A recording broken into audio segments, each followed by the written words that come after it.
Jay Leno has spent half a century making others laugh. He started in stand-up back in 1969 and would later go on to host The Tonight Show for 22 years. For this interview, we find ourselves in his famous garage, home to 214 collector's cars. Jay tells me each car has a story.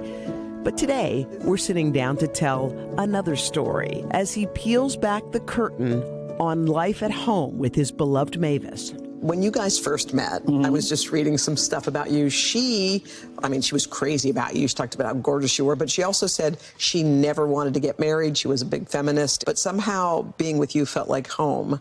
What was it about her? I enjoy her company. Like if I'm working on a car, she'd sit over there with a book and read. It was just very, well, it still is, very comfortable. Before she had this, I would always go home after the time. She'll cook dinner for her and we watch TV. The only difference is now you just can't really talk about a lot of things.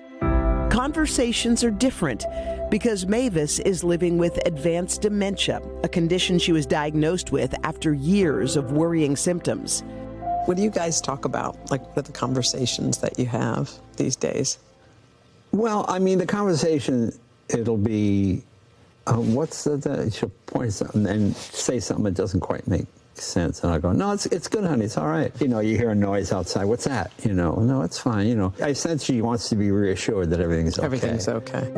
And over the last handful of years, moments of unimaginable heartbreak. I mean, probably the toughest part was every day she'd wake up and realize someone had called today to tell her mother had passed away. And her mother died every day for like 3 years. And it was just, and just, not just crying, I mean, you're learning for the first time. Each time was, and that was really tricky. Yeah, that makes it hard.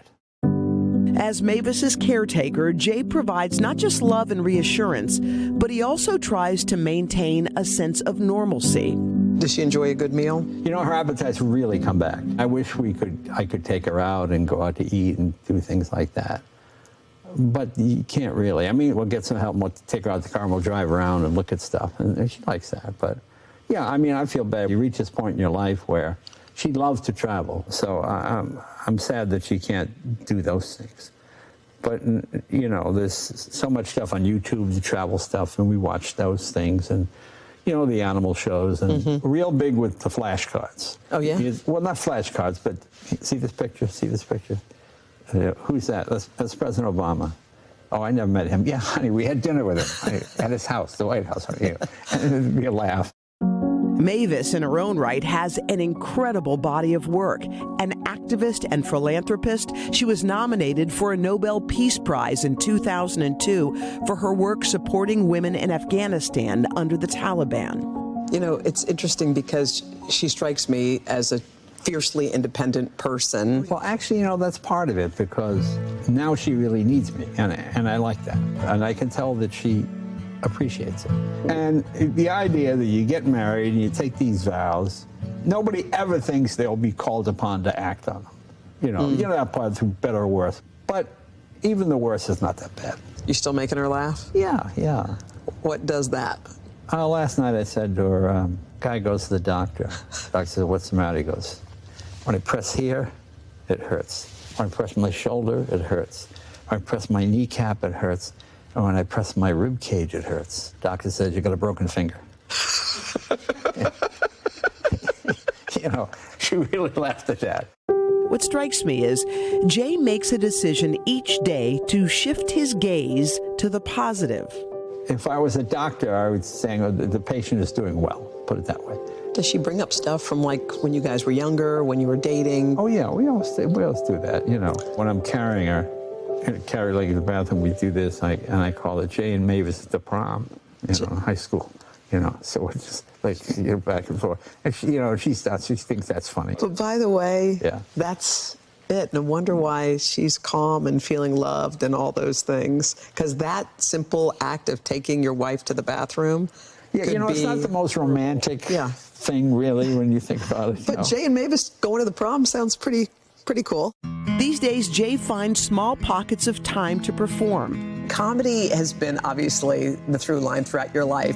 What does comedy look like these days? Yeah, I'm on the road a lot. You know, if I just took politics out of it completely. I know ticket sales are up 20-30% just because nobody wants to be lectured. When you're on TV and you can play directly to your audience and there's a laugh track, and when you go to Indiana or Kentucky or any other place in the country, you're always going to have a third of the people who don't agree with you politically. So why even go there? Yeah, it's tricky to be a comedian these days. I feel like I don't think it's any trickier than the other. No, you know, we've always had tough time.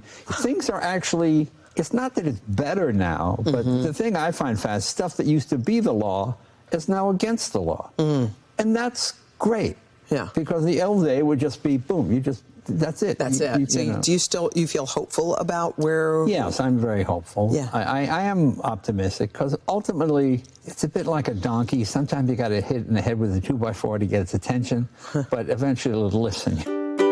While much has changed in the landscape of comedy, for Jay and Mavis, so much of their love story remains the same. How does Mavis show you that she loves you these days? How do you know? Well, by saying it. You know, I can see the smile. I can tell when she's happy.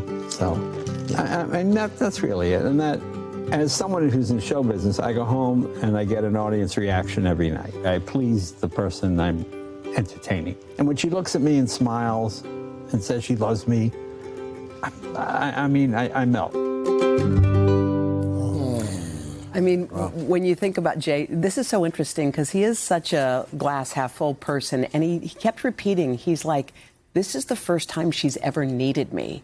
He said during their whole lives, she was so fiercely independent. She did everything on her own. And now he goes, I get to do this for her. Like he likes to be there for her. And he doesn't see it as a sacrifice or as something he has to do. But I mean, their love story, that's really the way you want it at the end, isn't it? That is love. Yeah, that's love. It's a different kind of love, too. Yeah. Wow. And Carson, seeing him. Yeah, and Carson asked if she remembers him. She always remembers him. It's not like he goes home and goes like, who are you? But anyway, their love story is something. That's a blessing. That's a great story. Hoda, I don't know if you remember how to do this, but it's pop start time. Is it? Yeah. Would you like to stick Weather. around? Well, no, we have weather first. I forgot how to do Obviously, this. somebody forgot. Yeah, sorry.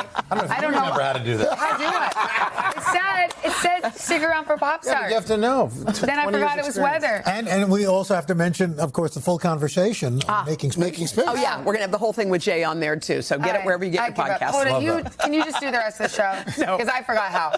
I'm going to do weather now. Go.